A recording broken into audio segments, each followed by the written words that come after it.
Refugee Rights Center. Now, I want to assure you that I'm not going to become a Rabbi Shmuley and that I don't have an obsession with this human rights group. This is my duty as a human rights defender to actually point out differential treatment that is happening to asylum seekers and to balance the scales so that everyone can receive equal treatment.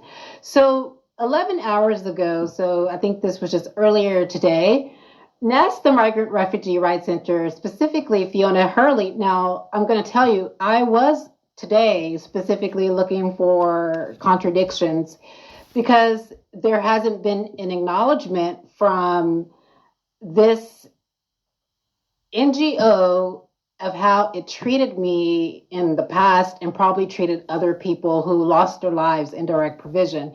As we know that in direct provision, there were a lot of asylum seekers who were unalived, especially in Cork. And this NGO is in Cork. And I can just imagine how some asylum seekers are going to this organization and they're not actually getting the help and assistance that they require because this asylum NGO is engaging in differential treatment. So there was a statement published by Nasc, the Migrant Refugee Rights Center, specifically Fiona Hurley, today that stated that research generally shows that when people are interacting closely with people from a migrant background, and if they become friends and family, they have more positive attitudes towards migrants. This is a powerful statement, ladies and gentlemen, because we know that I have interacted with Nasc, the Migrant Refugee Rights Center, for over 3 years. We didn't become friends and family. And so she's proving my point that there is a possibility that she had a negative attitude about me as a migrant. Again, this is what it says verbatim. Research generally shows that when people are interacting closely with people from a migrant background, when people are interacting closely with people from a migrant background, so Nasc, the Migrant Refugee Rights Center, is an organization that interacts closely with people from a migrant background. If they become friends and family, so she's acknowledging that there is a possibility because we know that they have a professional relationship, so there is a likelihood that these organizations are not going to become friends or family with asylum seekers or migrants.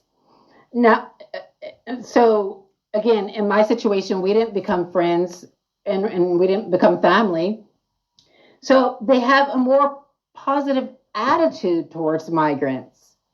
So this research, I think, is consistent because, of course, they didn't have a positive attitude toward me. And therefore, that allowed the mistreatment to persist for over 3 years. Now, I'm pretty sure that there is other research that is within this paper that they're pulling from, but I'm actually pulling this quote specifically from Fiona Hurley. This is what she said. Again, I will reiterate. Research generally shows that when people are interacting closely with people from a migrant background, so Hurley is a person, Nasc Migrant Refugee Rights Center has people in there acting closely with people from a migrant background. If they become friends and family, we acknowledge that there's probably a professional relationship there, so there probably is a barrier that stops them from actually becoming friends and family with migrants.